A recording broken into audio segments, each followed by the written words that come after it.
Hi, my name's Grant, and for a group project, my group, who consisted of Anthony, Maria, Angelina, and Catherine, all decided to bring awareness to the mental health aspects of midterms. Now, after some deliberating on the specifics of which aspect of mental health we wanted to cover, we decided to bring awareness to the stressors that are related to midterms. That is, we wanted to bring awareness to the more obscure reasons that students experience stress related to midterms, and then maybe figure out a way that we can help them. Now, first, we needed the data. So my group decided that we were going to hold a sticky note event where we stick post-it notes to the walls of our university campus and ask students to participate.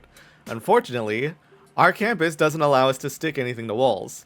So we went to California State University Northridge and obtained all the necessary permissions to hold an event where we have a table where we're giving out candy and water bottle as incentives for students to come and participate in our project. We decided that we would get all of our water and candy from Costco, and after getting all the necessary permissions with some additional help from our professor, thank you for that, for our event, we asked nearly 100 university students to participate in our study by writing down what specific stressors they had related to midterms, and then we also interviewed a couple of those students so that we could get live answers for these videos. The event was incredibly successful. We were able to come together for the very first time, as this is an online asynchronous class, and we were able to work together to get nearly 100 university students to participate in our case study. Not only were we able to ask nearly 100 university students to write down their answers on a sticky note on what their stresses were related to midterms, but we also interviewed students for videos that we will be uploading to this channel. After collecting the data, we evaluated that so the majority of students struggle with midterms because of test anxiety. But there were other reasons that students experience stress related to midterms. In fact, according to our study, the number 2 reason that students experience stress related to midterms has nothing to do with the test at all. In fact, that reason was time management. And this was especially significant in students that had exceptionally high family obligations, children, or work obligations. And of course, there were responses that were a little bit more obscure. Students reported being concerned about their finances, and there was this answer as well. What's I experience most around midterms isn't the exams themselves, but the fact that I need to do retail and food therapy after each exam. So like, as soon as I finish pin down, I'm going to Chili's, or I'm going to the mall or Ross or somewhere to like genuinely spend half my earnings. That sounds like a great time, actually. Anyway, now that we had analyzed our data, that wasn't enough for our group. We decided that we wanted to be able to help these students in some way. And that's why I drove down to California State University Northridge, where I spoke with our counseling department and figured out this could have been a phone call, and I didn't need to drive here. Our group set up an expert interview with Dr. Abram Milton, who is an expert in what seems like everything, and we had an amazing conversation where I was able to tell him about our project, he was able to analyze our results, and he gave this feedback on the stressors that students experience related to midterms. Hello everyone, I'm here with Dr. Abram Milton, who came strongly recommended from the counseling services here at California State University Northridge. Dr. Milton, I did a little bit of lookup on your background, and oh my gosh, it looked like you were an expert on everything. If you look at the California State University Northridge page. Could you tell me a little bit more about your background and your role here at CSUN? Okay, yes.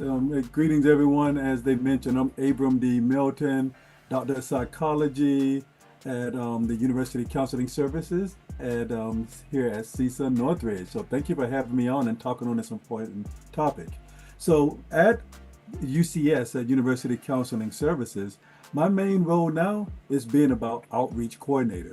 We know what that usually entails here is providing awareness and other kind of things so we can get students to use these free and confidential mental health services on campus, right?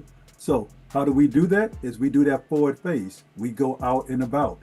We also have several liaison roles within campus. So in addition to me doing the outreach stuff and providing psychoeducational skills, one big thing I do is about wellness workshops we have wellness workshops that deal with things like anxiety, depression, and a new one with sleep hygiene. Wow, you really are a professional. That was an amazing answer. Thank you so much.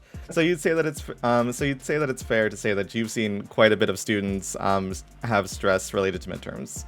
Oh yes, for midterms and finals or any kind of exams, right? Because sometimes we'll be surprised. Exams and tests can have things in addition to like midterms, but think about in life when we take driving tests, right? We have other kind of life things, swim tests or other things in life, right? So performance and being graded can be very anxiety provoking. So a lot of times, if we help you with this one thing, it can daisy chain out to other stuff. It's funny you mentioned that. I failed my first driving test. It can happen, but eventually we get through it, right? Yeah, eventually we do get through it. Just a quick overview. Our group has conducted an on-campus event/case study where we interviewed nearly 100 university students, asking them what stressors they experienced related to midterms. We had them record their answers on a bunch of sticky notes, which I have a large stack of sticky notes that Good. I sorted based on their responses. The very large majority was test anxiety. Our group aims to prove that it's not just test anxiety and bring awareness to, the other variety of reasons that students might experience stress related to midterms, specifically university students. We did a little bit of research beforehand on how to tackle stress related to midterms, and we found an article from the Washington State University who stated that you should get enough sleep, try exercising, practice meditation and mindfulness, take care of your mental health, and don't cram for the test, which I think we can all agree that that's pretty great advice. Yeah. Although I would agree that that is generally great advice, it doesn't really mention anything about managing your time, specifically for the employed, checking on pressure for family, or being extra concerned about your finances when all of your attention has to go to studying. This leaves a pretty significant crack for students to fall in for the problems that are a little bit more obscure. And I wanted to ask what advice you would give to students in a few scenarios, as their specific stressors were not in the test anxiety or stress related to studying majority. Gotcha. The first question being, as an expert in your field, what advice would you give to a university student who's stressed about midterms, not because of test anxiety, but because their families expect them to succeed? Okay, right. So this is a classic one about kind of expectation management, right, Grant? So often at university counseling, especially when I was providing psychotherapy for people, I would ask them, hey, why is it important for you that you live up to that family expectation? Because we know we want to make everybody proud and all that stuff, but no, I ask them, I say, I get that, but I want to ask specifically, why is that important to you? Because what I'm really getting at is about values. So why do some people have these kind of reactions? Is because they want to make their family proud. They work so hard, right? They are high performers, and so they want to succeed. But also we have to be compassionate for ourselves. So when we think about how do we deal with this, is that knowing we can acknowledge we can do both. It doesn't have to be all or none about saying the family wants us to succeed and then maybe I don't or whatever like that. We can have saying, I understand family wants me to succeed or external elements, but that's outside my control though, on their expectations. Then we can use the stuff from like Washington, from that Washington article said, but now how do we do that? By focusing on self. Right? Because we can't change their opinion, because they'll love you, hate you, or whatever like that.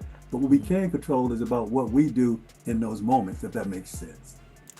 So you would say that reminding them of their own values and how they feel is also important, and reminding themselves that they can't control the expectations of other people. Yeah, you can't control it, right? We've seen on social media and all that, right? Haters gonna hate you. You can do everything right, and people are gonna do things, but that's outside, right? So a lot of times, that's why we have our workshops, and that's why in the mental health realm, we say, hey, focus on yourself. These are things in your control.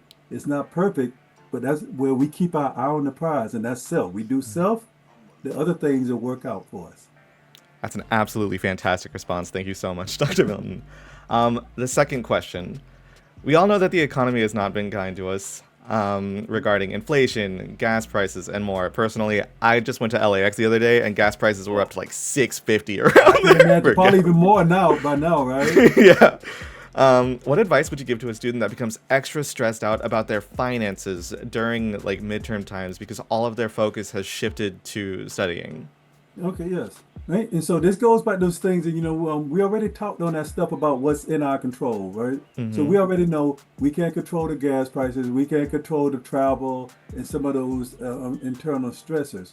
But the unique thing I'm going to put on this part of the conversation, it's also okay to talk about it. Because sometimes people will have these stressors and they don't talk to friends and family. They think if they say something negative that something is going to happen. No, you can say that, hey, this stuff out here about this gas prices and all that, this is affecting me. And at the same time, I'm going to find balance by using the resources on campus, talking to family and friends, and I'm going to work through this, right? It's not, it may not be easy, but the thing is about having that hope to continue to work through it. Sometimes seeing some of those things, it can become overwhelming. And then we start feeling guilty, saying, hey, why am I focused so much on schooling when I got the life stuff? Now, we can have both. We can go here and say, I'm going to set time, right, with time management and all this. I'm going to go here, do what I can on studying, right? Be compassionate if I don't get to some goals, and at the same time, handle life stuff. So it's not either or, it's where we can merge these together to be within our true self. You know, I really love that answer because I really love the emphasis that it puts on using the university resources and really just talking about it. Even if it's just to friends or family, getting these things out there could absolutely be helpful in managing the stress, because oftentimes, especially when it comes to like inflating prices, gas prices and things like that, a lot of students aren't alone. And like you said, it can absolutely feel overwhelming when it's all just bottled up and you're not voicing that. And Grant, if I can add a little bit more on that, what we see is just how you mentioned just then, that was perfect, is that a lot of times students figure, hey, I'm alone, I'm the only one going through this, so that means something is wrong with me. But that's why with our groups, with these workshops, talking to others, you see others are going through collectively, and that we can get through this together through many of the resources that the campus offers and stuff that they may get with family. The main thing is we don't have to deal with this alone. That's an excellent answer. Thank you so much, Dr. Milton. The last question that I have for you here today. The biggest stack of answers that didn't have anything to do with the test itself. Over 20 people responded that they're worried about managing their time. Specifically for the employed students that are worried about managing their time regarding work and just other non-negotiable time obligations like having children. Yes. What advice would you give to the students that feel a whole ton of stress because there's just not enough time of the day to get any additional studying done? Right. It's interesting that you mentioned this when I gave a talk to another community college with their staff about kind of time, and there was a great book on that one. I think it was called Overwhelmed, and they talked about time management, right? Some of that stuff comes in with compassion. But let's kind of tie this into about CSUN, right? What students will know, we talk about resources. Often, when I'm working with students and I know they have time management things, I ask them to consider going to the Learning Resource Center. Believe it or not, with those coaches, they can help them kind of break down these things, because when we are in stress and we're in that fight or flight, that sympathetic nervous system going on, that prefrontal cortex shuts down about solutions, right? And so we forget that, hey, let's pull back and see what's going on and start prioritizing. I can remember one time I was working with a student before, and they was like, like you mentioned, life stuff. I got so many other things to do, work and family, and like Dr. Milton, I don't have time. And I said, okay, hey, I hear you. And this is why you can come to UCS. Our therapists can go there, and I often would tell them, hey, let's write down your schedule. What is like from that morning to night before you go to bed, what are the future events you got or for that weekend? And I remember this one student, I said, okay, what are the things? Now, what is your deadline on them? And they made everything that they need to be done today. I said, well, do you really absolutely have to wash the clothes today? Right? And then they look, no, actually I can put that one to the side. But my car oil, it needs to be changed. I got to do it today, right? And say, okay, we can move that up. So we reprioritize, and then we was able to help them. I was able to help them make out like a 3 for over the weekend where they could do all the taskers. So what I'm asking on here is how do we deal with this stuff, building with family and all that, is being able to talk with someone and to lay out the schedule, or to even work with themselves, right? To lay out their day, prioritize it, and say, because we know with kids, right? I went through college like that, and with my, having kids and stuff like that, right? So what did I do for myself is I adjusted my study times and stuff like that, where I could still get quality sleep. So what that meant for me is that because kids were younger, they went to bed early, like around 9, I went to bed. But here's the trick for me, is that my kids are late sleepers, right? Especially on weekends. So I would send them to bed early, right? We all go to bed about 9:30. But then I would get 7-8 hours of sleep, wake up about 4 to 4:30, and then I had uninterrupted time about 9 or 10 on the weekend because my kids sleep then, and I would get work. During the week, I was an early person. That's not for everyone. So you adjust your schedule. It's almost about a shift in the scheduling. UCS, we can help you kind of shift that stuff out. I teach a sleep hygiene thing, so this is near and dear to my heart about routine. Being aware of your routine can really help you where you balance that stuff out, right? So pushing testing aside, when we feel like we don't have enough time, it's okay to ask for help. And I'm sorry that was a little long-winded, but that's No, all please. Specific answers are absolutely wanted here. So Yeah, you would yeah. say that it's extra important to take a minute, pause, step back, and look at your priorities and reprioritize them. Right, right. Have a Like what second- really needs to be get done soon, Right. and what can we push a little bit later so that we can make time for this. Right, because the biggest thing what I notice with a lot of people is when we ask them what's important and what's due, in their mind everything is important and everything is due at the same time, and you're looking like, wait a minute, everything is not right because I counted that question on them. I said, okay, what would happen if this doesn't get done today? And then you find that some of this stuff is not right. So even on that example about the oil change person, right? Getting that oil change to make sure the engine was running for them had more value than about the clothes because they still had clothes left. It could have been vice versa, right? It could have been, hey, I need to get these clothes washed because I don't have any more underwear or something like that. Right? But the car can sit on the weekend and I can get that done on Sunday. So it's almost like having a way to challenge yourself to think outside, right? Because we know we want to get the stuff done, but it's also about saying, hey, we have some wiggle room on some things, right? Because some people, they get with their homework, right? So like, you may have an exam, but you got a paper that's due. Hopefully, we have broken it down in increments. That's why the Learning Resource Center can help out, where you don't wait to the last minute. But let's say if you did wait to the last minute, right? So how can we do on this, right? So the paper's due on Monday, and now it's Sunday, Sunday at noon, and you're like, oh my goodness, I got to get this done, right? Yeah. So what we can hope on is we don't want to do these things because that's kind of procrastination. That can cause stress. But what we can do is, hey, for the rest of that time, hey, how can we space the day out where I can get some stuff done, take a little break, get some stuff done, take a little break, right? Keeping self-care as a focus. So I never kind of like suggest people do stuff last minute, but we know family stuff, like you said, with parents, we don't know. A medical emergency may come up. You may have had every intention to do that paper on a Saturday. Child gets sick, right? So you're gonna just have to shift and be okay.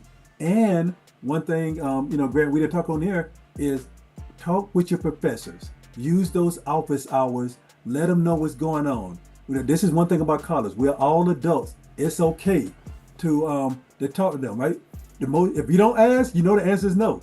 But if we do ask, I do part-time kind of teaching and stuff like that.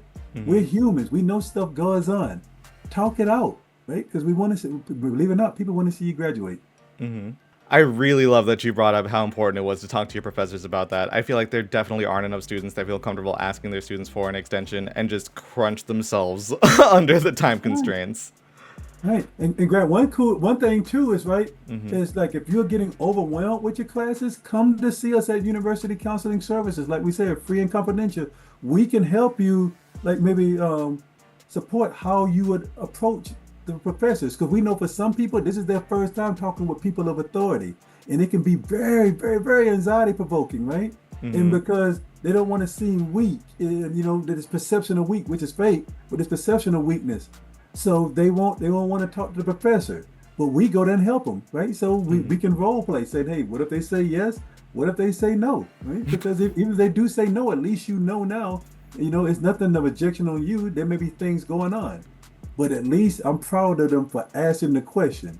And usually in this day and age, especially at CSUN, professors are accommodating as long as you ask ahead of time, not after the fact, right? I mean, if after the fact things happen, you can ask. But what I've seen with students, when they go to the office hours, when they let them know, especially the important thing about office hours is that the person now gets to know from an email, they see you face to face, right? There's a different kind of feel. For sure. All right, so I lied. I do have one more question for you. So in the age of AI, more and more students are using ChatGPT, Google Gemini, Grok, Meta as a substitute for a person to discuss these midterm related stressors or even just stressors in general.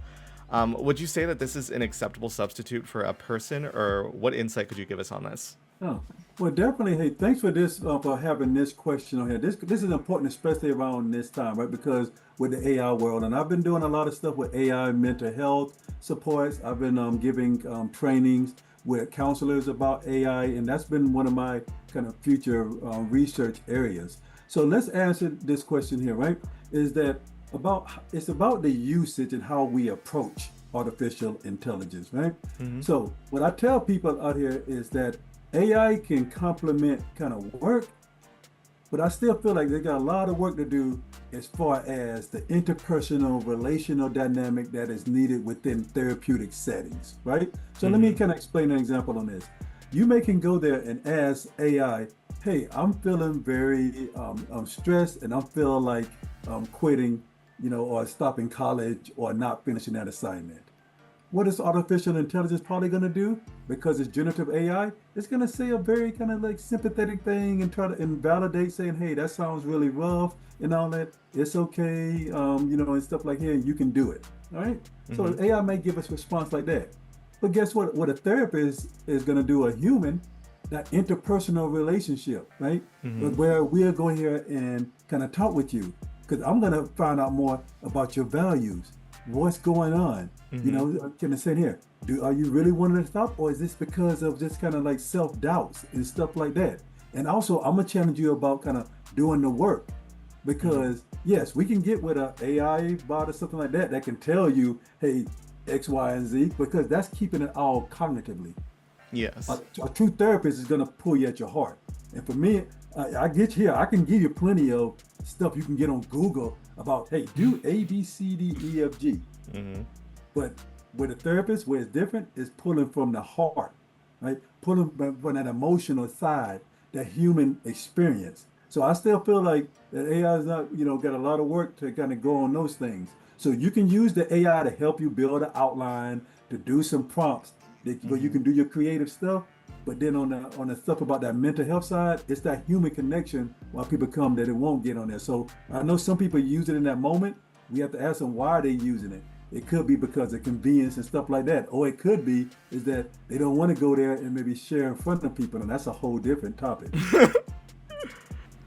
Well, thank you so much, Dr. Milton, for all of your expertise regarding these matters. Everyone, Dr. Abram Milton, thank you so much for your time. Thank you. Overall, I am so grateful to my professor, my group mates, Dr. Abram Milton, and all of the students that came together to make this project something special. Our first video has already gotten over 1,000 views on YouTube, and we're only going to continue uploading content from here. So thank you so much for watching, and if you want to be part of our study, be sure to comment below what stressors you experience related to midterms. I'll see you around.